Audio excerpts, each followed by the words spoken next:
to add. What else? I watched a lady. I guess she's younger. She's a younger woman. She's in her 20s. Speak to Jordan Peterson, North Korean defector. I don't have too much on it. It was just interesting. A couple things she said. Real slavery is occurring today, and you hear that, but she just was like, there's 300,000 North Koreans that are working as slaves in China. Yeah. Dude, we ignore so much about China. There's concentration camps in China, too. All the atrocities people point to, like the Holocaust, slavery, it's like these things are actually happening right now. Mm-hmm. We don't do anything to stop it. And what I mean, I guess, I don't know if it's they are whipping them or not, but they are buying and selling people. Like that is definitely occurring. And part of the reason she said, and this isn't necessarily entirely it, but China has a deficit of 30 million women around marriage age or something like that because of the one-child policy.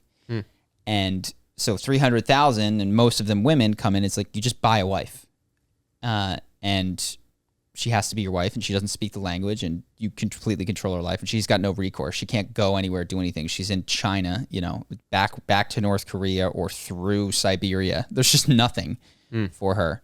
Sounds rough. Yeah.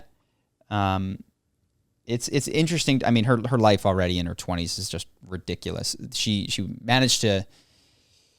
She said she has a complicated relationship with her husband, who technically raped her and was her husband, and then helped her purchase her other family members to get out of that. And so she then went back to South Korea, studied there. Oh, she was in China. She was sold as a slave. Yeah. Oh, yeah. Got it. She was sold as a slave, and then went to study in South Korea. She was able to escape, and then able to get to America from South Korea, went to Colombia, and said that it was actually weird to hear her be so despondent about the level of freedom in Colombia. She's like, to realize that there's nowhere that's even free because of what she says, that I do think is interesting. And I would not have even been tempted to go anywhere near this far. I'd be like, how am I going to compare the policing of speech in Columbia University to North Korea? Yeah, I mean, that's just absurd. But she does, dude. She absolutely does. Like, this is not me misinterpreting. Sure. You can watch the interview.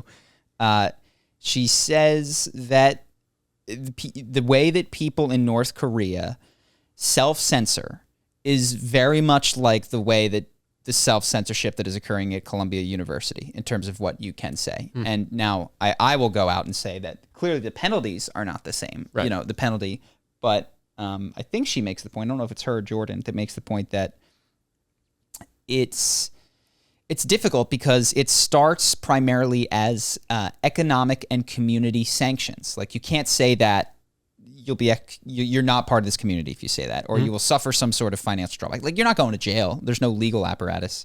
But what that does is it creates a really loud consensus that then can transform make laws, the legal system.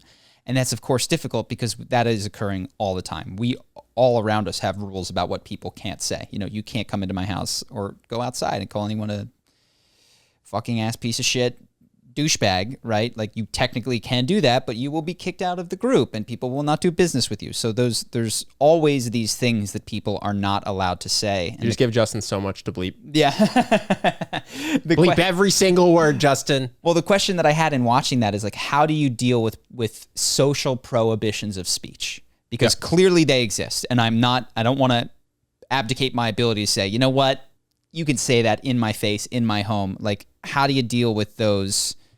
Somebody comes up to you and just says something that you find horrible. I don't know how to deal with it, because the problem that she's pointing out is this can turn totalitarian, and you can throw out ideas that you wouldn't want to. But at the same time, like, every community does this. It's so interesting that in the land of the free, which is how we pride ourselves, that a North Korean person would come in and say that they think that we don't have a free society. But also, that's just one state. Well, that was, maybe if she'd gone that was one university. I don't think she said, I don't know that it was we have a free society, but that you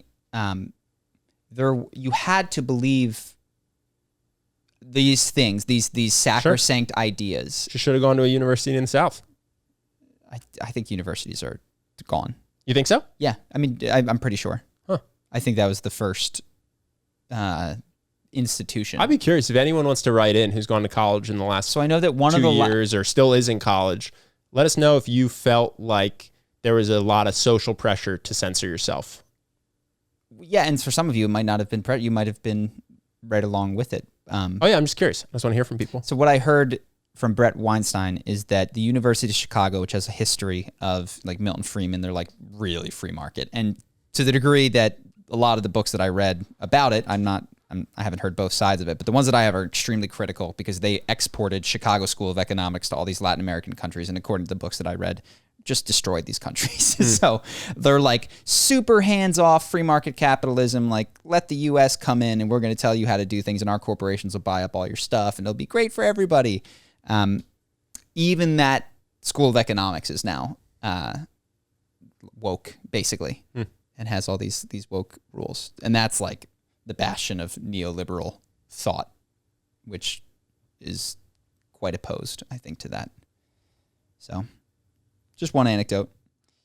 Hope that you guys enjoyed that clip. If you want to see more like this and have us do more podcasts, we are 100% funded by our generous patrons. And if you'd like to contribute, there's a link in the description, and we'll have one pop up on the screen right here so that we can do more podcasts where we have fun conversations and hopefully some deep ones like this. Either way, hope that you enjoyed the video, and I will see you in the next one.